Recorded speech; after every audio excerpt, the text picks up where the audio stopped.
When Luna Davis and I divorced, she publicly humiliated me. Noah Williams is my simp. Without me, he'll never find such a beautiful wife in his life.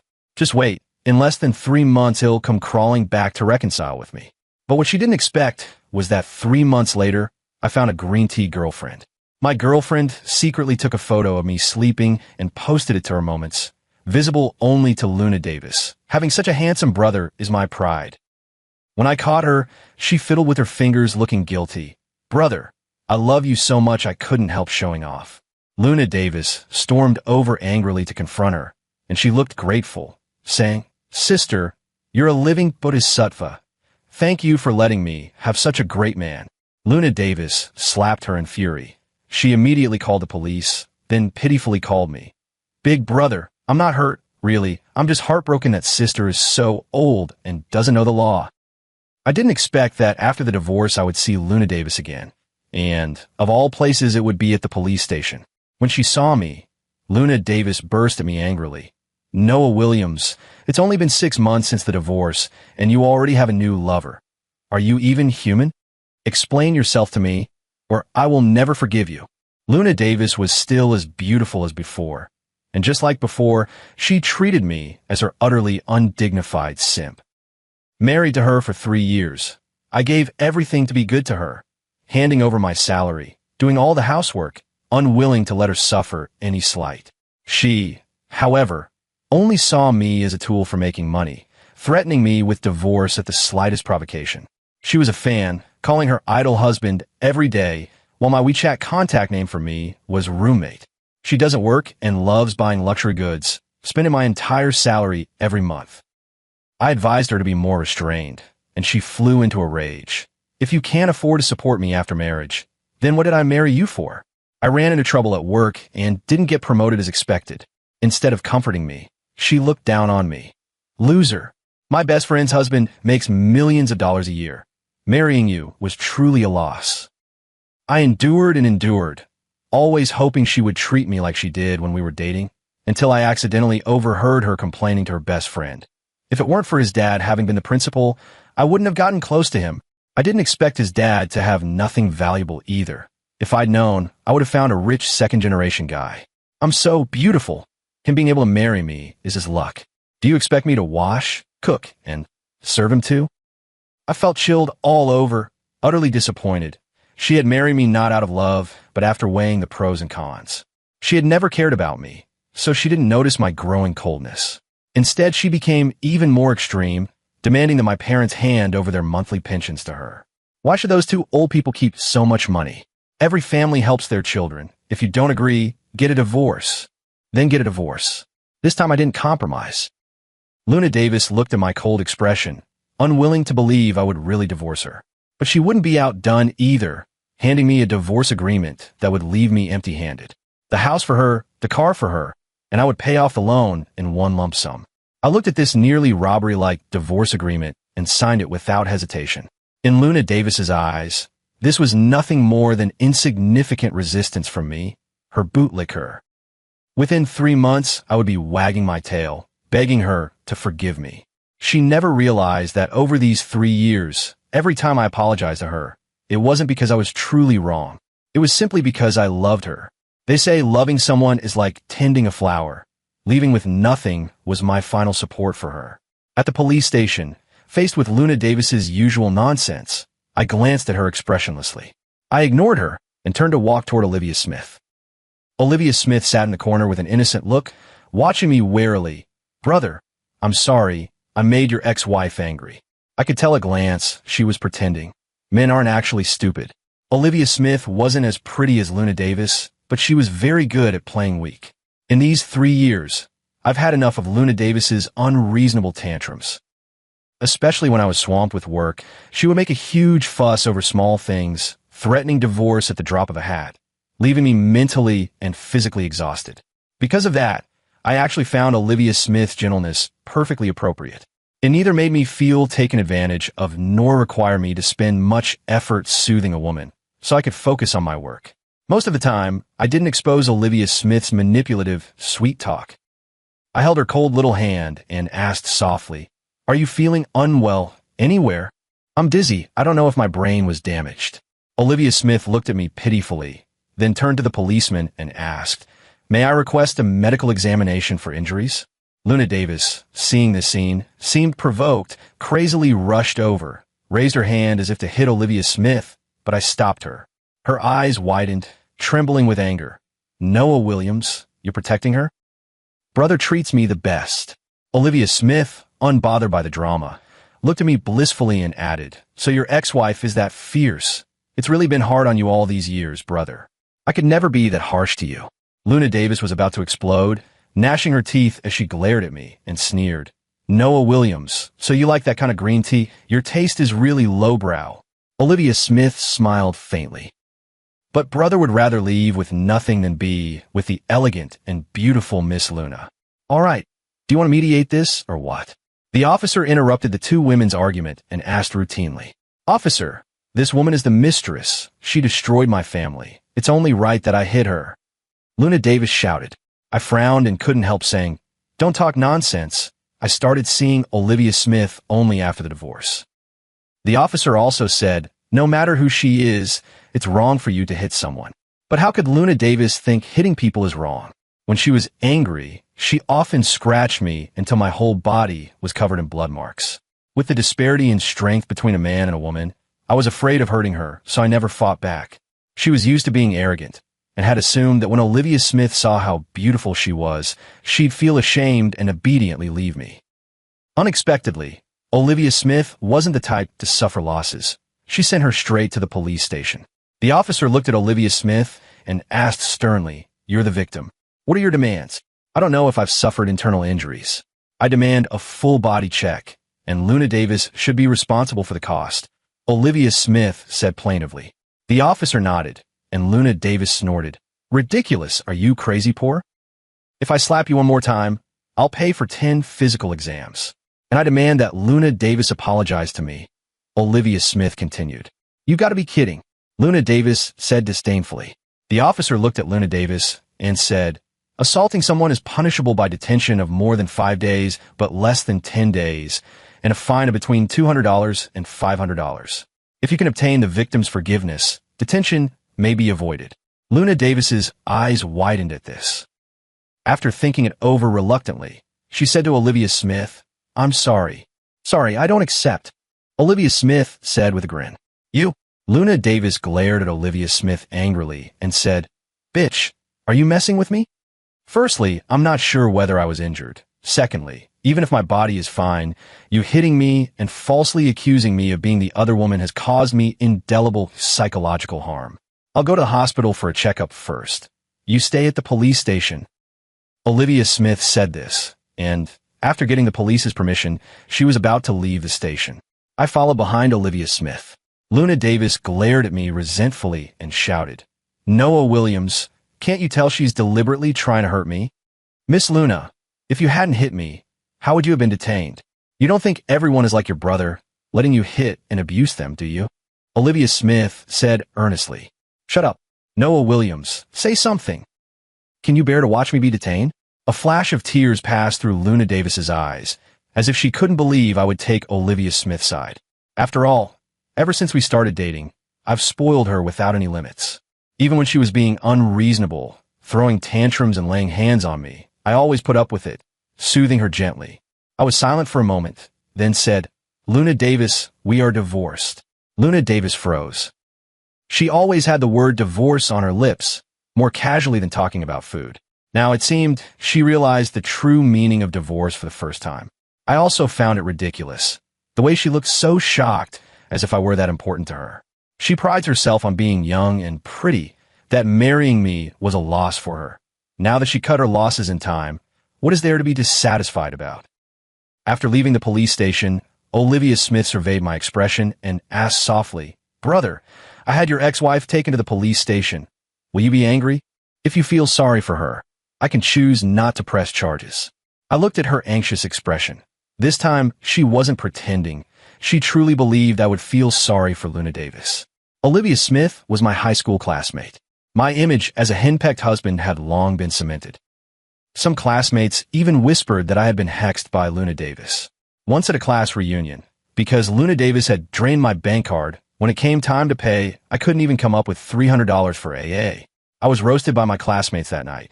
They all said that living like me was a failure, making $500,000 a year, yet not even able to afford a meal. Olivia Smith was the one who bailed me out and paid the bill. I gave a light laugh and patted Olivia Smith's head, asking, "So you just took a beating for nothing?" "I'm fine with taking some grievance, but I don't want to make brother feel awkward." Her long lashes fluttered softly, her tone low. "I'm just very angry. Why doesn't she understand at all how to cherish brother?" I went stiff for a moment. Countless times I had wondered the same thing. Why didn't Luna Davis cherish me at all? I don't think I have the right to influence Olivia Smith's decision. Besides, if it weren't for me, she wouldn't have received that slap. I looked at her calmly and said, "Do whatever you want. You don't need to consider me." Even if Olivia Smith really has Luna Davis detained for 10 days, it's legal and reasonable. Luna Davis has never worked. With the way she behaves now, even if Olivia Smith weren't around, someone else would teach her how to behave. I rode the little electric scooter to take Olivia Smith to her checkup. Olivia Smith obediently put on her helmet, wrapped her arms around my waist, and rested her head against my back. The clean scent of her hair lingered at my nostrils, and I couldn't help but lift the corner of my mouth. When we divorced, I left my Tesla to Luna Davis, and to make getting around for work easier, I bought a used little electric scooter. At the time, many classmates, to celebrate my escape from misery, eagerly set me up on blind dates. I had no interest in finding someone. Only when I couldn't politely refuse would I ride the little scooter to meet a woman for a meal. Fortunately, most women would frown when they saw my little scooter, and the more decisive ones would even turn on their heels and walk away on the spot. Even if we forced ourselves to have a meal, there wouldn't be anything more after that. I also didn't want to find someone so quickly. The blind dates were just to humor everyone's enthusiasm, so I didn't pay much attention. Olivia Smith, however, when she invited me to visit our sick high school homeroom teacher Emma Clark, saw my helmet was all battered and the next day brought me a brand new helmet. "You're so smart. You have to protect that brain," she said with a beaming smile. I did well in high school and often explained problems to her. I just didn't expect her to remember it until now. Later, a classmate told me that Olivia Smith had actually been crushing on me since high school. She had never been in a relationship and publicly claimed to be a soloist when it came to dating. But she was especially attentive to me. After my divorce, she often invited me out to go hiking to clear my mind. Once, during a hike, it started pouring. I handed her my jacket to shield her from the rain, and she suddenly stopped walking. The mountain air was thick with mist, droplets hung on her eyelashes, and her wet eyes looked straight at me. "Noah Williams, do you want to be with me?" I felt my breath catch and said softly, "Don't joke. A twice-married man like me. How could I hold you back?" Just like Luna Davis said, I walked away with nothing, completely stripped of belongings, with no woman willing to accept me. I am an older man in a second marriage, a pathetic failure who missed a promotion, a mama's boy who refuses to touch his parents' pension. But I don't think so. Olivia Smith, usually soft and gentle, now spoke so loudly it was deafening. In my heart, Noah Williams is the best man in the world. You leaving with nothing shows you're loyal and honorable, and you definitely won't let me down in the future. You failed to get the promotion, yet you still work diligently. That shows you have a sense of responsibility and ambition. I believe you'll make something of yourself. You won't touch your parents' pension. That shows your filial piety. If a man can't even be filial to his parents, what kind of man is he? I like you very much. If you won't agree to be with me, is it? Her eyes blinked. Then she suddenly started to cry. Is it that you still can't forget your ex-wife? I fell silent for a moment, then couldn't help pulling her into my arms. After accompanying Olivia Smith to her medical checkup, on the way back to the rental, I suddenly received a call from an unknown number. When I picked up, I found out it was Luna Davis calling me from the police station landline. "Noah Williams, you've been deceived by Olivia Smith." I felt a twitch between my brows, and Olivia Smith said considerately, "You take the call first. I'll go to the supermarket to buy groceries and come home for dinner tonight." I nodded, watching Olivia Smith's retreating figure as I parked the little electric scooter at the roadside. Luna Davis, if I were you, I should try to get Olivia Smith forgiveness as soon as possible, not waste time on me. Can you really stand to see Olivia Smith bully me like this? Luna Davis first demanded, then raised her voice. "You have no conscience, fickle-minded, actually helping another woman hurt me." I sighed. but my chest still churned with an inescapable oppression. We're divorced. Now, if we're talking closeness, you're the other woman. Olivia Smith is my girlfriend. Also, why are you the one still at the police station instead of her? Hitting someone is illegal. Can't you see the problem lies with you? Luna Davis snapped. I'm not legally illiterate. She posted photos of you sleeping. That's an invasion of your privacy. Why don't you sue her? I was honestly about to laugh from anger. I forced myself to take several deep breaths before answering because she posted me, not the various luxury items bought with my money. I'm actually pleased. Luna Davis's moments are all various exquisite afternoon teas and bags and jewelry, crafting a wealthy lady image. She never posts about me. She only shows off the things I buy her while complaining that I don't earn as much as her friend husband, which embarrasses her. Luna Davis froze for a moment, unusually showing vulnerability, her voice softening a bit.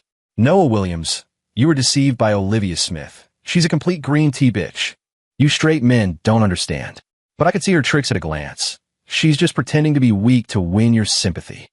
I held the phone, my knuckles involuntarily tightening. What could she possibly be lying to me about?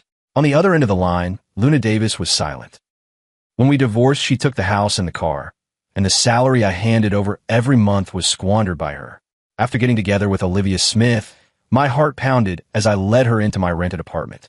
I was afraid she'd be like Luna Davis and look down on the apartment for being shabby and small. I looked at Olivia Smith with guilt and said, I'm sorry. I will work hard to buy a bigger house. Olivia Smith didn't care at all. She turned, wrapped her arms around my neck, and said with concern, But brother, I'm worried about your health. More than living in a bigger house, I want you to work less overtime. I remember Luna Davis once said that if she had to live the life of a renter, she'd rather be dead. So when I worked overtime until my heart raced and wanted to take a break, Luna Davis would only say coldly, a man should be the one making money. What's there to be sentimental about?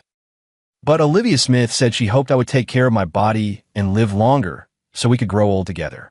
In that moment, my shattered heart seemed to be healed a little by her. It turns out a man without a house or car can still deserve genuine love. On the other end of the line, Luna Davis persisted. Then why are you with her? She's not as pretty as me. Her family is ordinary. She doesn't deserve you at all. I sighed and said, Luna Davis, being together isn't a beauty contest. To me, looks aren't that important. Of course, Olivia Smith isn't ugly. Unlike Luna Davis's dazzling looks, she is gentle and graceful. Luna Davis insisted on her strange remark, saying, I don't believe it. Men are visual creatures. Otherwise, why did you love me so much back then?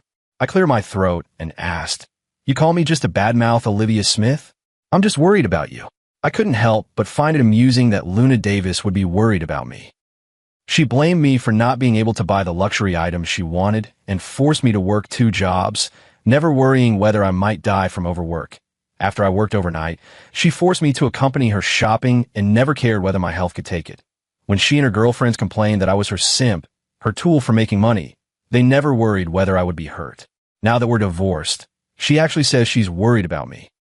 I couldn't help but say, no need to worry about me. We each have our own lives. I hope you get the life you want. Don't hang up. Luna Davis seemed to realize I really no longer belonged to her and said urgently, You promised my father, George Davis, you'd take care of me. Luna Davis was adopted. Her adoptive mother died early, and she was raised solely by her adoptive father, George Davis. I knew her childhood had been unhappy, which was one of the main reasons I had spoiled her without limits before. It wasn't what she thought because she was beautiful. When I married Luna Davis, she wore a pure white wedding dress, noble and beautiful, incomparable. I thought that would be the happiest day of my life. But when a wedding car stopped at the doorstep, she refused to get out. Add another $100,000 to the bride price, Noah Williams. If you want to marry me, show a little sincerity. Luna, the $280,000 bride price you asked for earlier has already been transferred to your account. I coaxed softly. Get out of the car first. My parents, Robert Williams and Mary Williams, are still watching. Luna Davis's makeup was impeccable, but her expression was indifferent. She said coldly, If I have children in the future, my career and health will be affected. I'm giving more. What's wrong with asking for a bit more as bride price? My mother, Mary Williams, also lowered her head and, speaking to Luna Davis, said, Daughter-in-law, After the wedding is over, we will hand all the gift money over to you. The gift money is gift money. The betrothal gift is the betrothal gift. The betrothal gift is the woman's personal property. Are you trying to fool me? The relatives around couldn't help whispering and pointing. Their voices reached my ears. It's the first time we've seen someone add to the betrothal gift at the last minute. This isn't a marriage. It's clearly a transaction. Noah couldn't have run into a gold digger, could he? I heard they were together in college. The woman has Noah wrapped around her finger. Her demands are so high. Nobody understood her, and some even looked down on her behavior. Only I knew that she had been raised as an adoptee, had never experienced the warmth of a family, and had lacked a sense of security since childhood. I gritted my teeth and borrowed money from a few groomsmen, scraping together $100,000 for Luna Davis so the wedding could go ahead smoothly. That day I drank a lot. Her elderly adoptive father, George Davis, took my hand and urged me to take good care of her. Of course I agreed, and afterwards every year I gave my father-in-law George Davis a substantial sum for living expenses. But Luna Davis treated my parents Robert Williams and Mary Williams as if they were nothing, extremely cold. When my mother Mary Williams was ill, she stood at the bedside looking full of disdain. Noah Williams, this is your mom. Why should I take care of her? I didn't force her to look after my mother Mary Williams. I hired caregivers during the day and stayed up at night after work to keep watch. Even so, Luna Davis would still come up with fresh terms to mock me. For example, outsourced filial piety, mama's boy, ordinary self-assuming man. At this moment, I sneered and said, I was once good to you, but unfortunately, you didn't cherish it. Luna Davis, I can't help you, and I won't help you anymore. I hung up the phone and returned home. Olivia Smith was cooking. A bowl of snowy white fish soup was already on the table. Try it first, see if it suits your taste. I wrapped my arms around her from behind, resting my head on her shoulder, and asked softly, I might have to go to the police station again tomorrow. What do you think? Olivia Smith's spine stiffened. She turned off the sputtering stove and looked back at me. She thought I was going to persuade her to let Luna Davis go, a flash of disappointment crossing her eyes, though she hid it well. Big brother, if I said I want Luna Davis to receive the punishment she deserves, 10 days detention, what would you think? I chuckled lightly and pinched her nose. I'd think you're not making sacrifices for me. I'd be very happy. The next day, I accompanied Olivia Smith to the police station and saw Luna Davis again. She seemed to have aged 10 years overnight. Luna Davis's makeup was smudged, her eyeliner blurred into dark rings, her expression haggard, but her eyes filled with hatred. When she saw us, she glared viciously at Olivia Smith. Olivia Smith, you won. Are you feeling very pleased with yourself? Stealing a man I don't want. Does that give you such a sense of achievement? Olivia Smith didn't respond and briefly explained her demands to the police. I won't accept any mediation. I only want Luna Davis to pay for her actions. When Luna Davis heard this, she suddenly laughed. Her laughter sounded especially out of place in the solemn police station. Luna Davis looked into my eyes, seemingly trying to regain the affection she once had, and said softly, Noah Williams used to dote on me the most. To buy me a limited edition crocodile bag, he worked 2 jobs day and night. When I wanted steamed crab, no matter how tired from overtime, he would buy the ingredients and cook, then personally pick the crab meat for me. A strange feeling suddenly welled up in me. It turned out Luna Davis had always known about my sacrifices. Only, unlike Olivia Smith, she treated all my efforts as if they were owed to her. Luna Davis smiled at Olivia Smith and said, Miss Olivia, always sacrificing and playing the innocent, you probably have no idea what it feels like to be truly cherished, do you? I held Olivia Smith's hand and could only feel the chill of her palm. I intended to explain, but Olivia Smith spoke first, frowning and looking at Luna Davis seriously.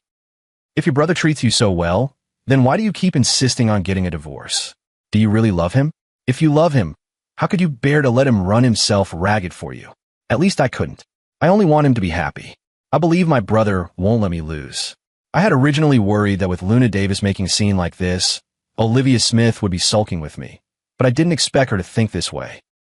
Feeling inexplicably grateful, my fingers intertwined tightly with Olivia Smith's. Luna Davis used to say that worrying about a man is the beginning of bad luck. But in this world, which man would willingly be a tool who isn't loved? Luna Davis didn't care. Seeing there was no room to maneuver, she stopped pretending entirely. What do you mean love or not? Noah Williams is just a simp I don't approve of, have him. I want to see what kind of life you can make with no house and no car. I had hoped this time Luna Davis would kick her vain habits, but she remained selfish and narrow-minded. I shook my head and heard Olivia Smith say lightly, I also want to know whether Miss Luna will learn a lesson after being detained for 10 days. With that matter settled for now, I threw myself back into working day and night so I could buy a house sooner. Olivia Smith didn't bother me. Sometimes she was even busier than I was. She worked as a counselor at the university, conscientious and responsible, always attentive to the students' academic progress and mental and physical well-being. A few days later, it was Olivia Smith's birthday. That day, Mr. Thompson from the company suddenly dropped by, demanding data and reports. Everyone in the department was swamped. Not until late that night did I realize I had missed Olivia Smith's birthday party. By the time I hurried to the restaurant, the banquet was already over. At a disordered dining table, Olivia Smith sat quietly in her chair waiting for me. I'm sorry, there was an unexpected situation at the company today. I didn't mean to be late. I crouched beside Olivia Smith, practically about to do a groveling kneel to beg for forgiveness. She burst out laughing and said, Why are you so nervous? It's fine if you're late. I saved you some cake. I froze for a moment. Right, why was I so nervous? Because I had gotten used to assuming that if I missed my girlfriend's birthday party, she would be angry, would scold me, would lock me out all night. Olivia Smith took a sip of her drink, her cheeks flushed. She brought the birthday cake up to me, and as if presenting a treasure said, I saved the biggest and best piece for you. And also, a pang flared in my chest. Unable to control myself, I suddenly hugged her and kissed her lips. Her face flushed to her ears as she burrowed into my arms. I took out the gift I had prepared long ago, a ring I had made by hand. Actually, beneath this plain silver ring, hidden in a compartment, there was a 2-carat diamond ring. I bought it with my bonus from this quarter. I remember I used to play this game with Luna Davis too. Put a cheap gift on the surface, hide an expensive luxury bracelet in the compartment. But Luna Davis turned grim when she saw the gift, and before I could reveal the surprise, she threw the gift box into the trash. Later, after I explained, she reluctantly apologized to me. I thought you were brushing me off. That's why I got upset. Husband, you're the best. When Olivia Smith saw the simple silver ring, she didn't get angry. Instead, her eyes welled up. Brother, you're so busy, yet you made the ring with your own hands for me. I'm really touched. At that moment, the private room door suddenly opened, and Luna Davis, whom they hadn't seen in a long time, walked in. A thin man named Tyler Brown trailed behind her, wearing knockoff luxury goods and looking hostile. It really is you. I thought I must have been mistaken. She walked over to me on her own, looked at the gift on the table, and smiled. So Miss Olivia's birthday only deserves such a cheap trinket. I told you before, if you're willing to suffer, you'll never run out of suffering. But I'm different. I'm so beautiful. There's always a man doting on me. Olivia Smith stood up huffily, her gaze falling on the car keys in Luna Davis's hand, then glanced at the man behind her, Tyler Brown. Olivia Smith suddenly asked, If Miss Luna is doing so well, why is she still driving the car her brother bought? Is her boyfriend too poor to buy a car? Luna Davis's expression immediately darkened, and Olivia Smith continued, Your boyfriend is dressed in all designer brands. He must be quite wealthy. Brother was worried you wouldn't be able to live independently, so he left all his assets to you. That divorce agreement was terribly unfair to him. Since you're doing so well, why not return the assets that belong to your brother? Luna Davis widened her eyes and shouted, This is all mine. The agreement was signed in black and white at the time of the divorce. Why should I give it back to you?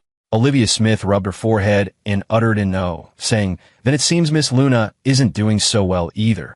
The atmosphere was tense. Luna Davis was so angry, she was breathing heavily. Her new boyfriend, Tyler Brown, was quite considerate, theatrically holding her protectively in his arms. I silently gave Olivia Smith a thumbs up. Unexpectedly, she seemed delicate but never backed down. I whispered to Olivia Smith, Honey, look. The ring box turned once in my hand. I gently opened the compartment, and a pure diamond ring glittered under the light. Olivia Smith looked at the ring, then pointed to herself, and it took her a long moment to react in surprise. Brother, is this for me? I nodded and said softly, I want to give you the best. Luna Davis, standing to the side, shot a jealous glare and, grinding her teeth, left awkwardly. Olivia Smith threw herself into my arms, and after a long while she tilted her face up at me and said, "Brother, how about we sell the ring?" I was slightly surprised and hurriedly asked, "Why?" She hesitated and said, "For the diamond ring, just get a moissanite. It's only a few $100s, and it looks just as nice. I don't want you to spend too much. Save the money for a house and a car later." I smiled and patted her head. They always say only foolish men fall for a green tea. But you only know from experience that a girl who is so innocent, frank, and unaffected could never be called a green tea. Buying the house and the car is my responsibility, so don't worry about it. Just be my little princess. After Luna Davis got a boyfriend, Tyler Brown, she often flaunted their love on social media. Sometimes she posted, "Only after leaving the wrong person do you realize how wonderful a new life can be." The picture showed her boyfriend Tyler Brown personally dyeing her hair. She used to frequent beauty salons and had very high standards for hair care, often spending tens of thousands of dollars on hairstyles. Unexpectedly, she's now willing to dye her hair at home and doesn't mind that her boyfriend Tyler Brown is unskilled, leaving her hair a withered yellow. This time, she posted, "You used to say I was vain, but after meeting him, I realized true happiness is a simple life." The photo showed her boyfriend Tyler Brown sitting on the floor, using an old shirt to turn it into a canvas bag for her. I frowned, and Olivia Smith leaned over and asked me, "Aren't you jealous? What are you talking about? I just feel that something's off." Sigh. Olivia Smith sighed and said, "It's inevitable to get upset when you see an ex showing off their relationship. If it really bothers you, I'll go and give them a piece of my mind." I couldn't help but click my tongue. "How can you be so magnanimous?" She stuck out her tongue, looking adorable. "Isn't it that I can't bear to see my brother sad?" She finished speaking without giving me a chance to retort, and immediately snapped back. "This shirt is your brother's, right? I have to say your boyfriend is really stingy. Living in your brother's house, driving your brother's car, and even to give you a bag, he has to remake your brother's old shirt. Is he really just shearing your brother's fat sheep?" Within minutes, Luna Davis deleted that moment's post. She must be furious over there right now. I've always admired Olivia Smith's fighting spirit. I pulled Olivia Smith into my arms and explained, "I'm not upset because she was showing off their relationship. I feel that something's off about that man, Tyler Brown. I think so too. This isn't a trust fund kid at all. He's clearly a freeloader." I thought for a moment, hesitating over whether to warn Luna Davis. Olivia Smith patted my arm and said, "If you want to warn her, just do it. Don't worry about me. Besides, I trust you wouldn't have any other intentions toward her." I thought for a bit, handed her my phone, and said, "I don't even know how to advise her. Why don't you send her a message from my account?" Olivia Smith readily took it and sent Luna Davis a message. "Open your eyes and see the people around you clearly." Unexpectedly, Luna Davis replied very quickly, "Noah Williams, seeing me show off, you're jealous, aren't you? I knew you'd regret it sooner or later. If you come back and beg me now, it's not that I wouldn't consider it. On one condition, you have to make that bitch Olivia Smith apologize to me." I stared at the string of messages, feeling my vision go dark. Olivia Smith patted my shoulder and tooted, "Bro, respect other people's fates and let go of your savior complex." After 6 months of hard work, I finally got a promotion and a raise. After saving up the down payment, the first thing I did was take Olivia Smith to look at houses. We didn't like several of the places we saw, when the agent James Miller suddenly suggested that there was a property that fit our requirements very well. The owner was eager to sell, and the price was low, so we agreed to go take a look with the agent James Miller, and all the way there, agent James Miller chattered on and on. He said this homeowner had been swindled out of all her savings by her boyfriend and had racked up a lot of online loans. Collectors were coming to the door every day to demand repayment, and the homeowner couldn't take it anymore, so she decided to sell the house. As he spoke, agent James Miller's car slowly drove us into a familiar residential complex. It was a neighborhood where I and Luna Davis had our marital home, Los Angeles' Sunnydale neighborhood. Even when the agent James Miller led us to the door, I still couldn't believe that the person who had been tricked by her boyfriend into selling the house was Luna Davis. The outside of the door had been splashed with paint, and the words "Pay your debts" were scrawled in large characters. The door was open, and the inside of the house was in disarray. Luna Davis was wearing shabby pajamas, her long hair loose, her face haggard. Seeing us, a hint of surprise appeared in her eyes, and she immediately buried her head in my arms. "Noah Williams, I was wrong. I shouldn't have treated you like that. Will you forgive me? I promise I'll treat you well from now on." I'll change. Please come back to me. I looked awkwardly at Olivia Smith, while the agent James Miller beside us stared in surprise, as if he hadn't expected such a melodramatic scene to unfold before his eyes. Luna Davis, Olivia Smith and I are getting married. I pushed Luna Davis aside, took Olivia Smith's hand, and said, "We were just looking at houses today. Coming here was purely a coincidence." Luna Davis stared at me in a daze, her face as pale as paper, and suddenly collapsed to the ground. Olivia Smith was the first to react. She called 120 while giving her first aid.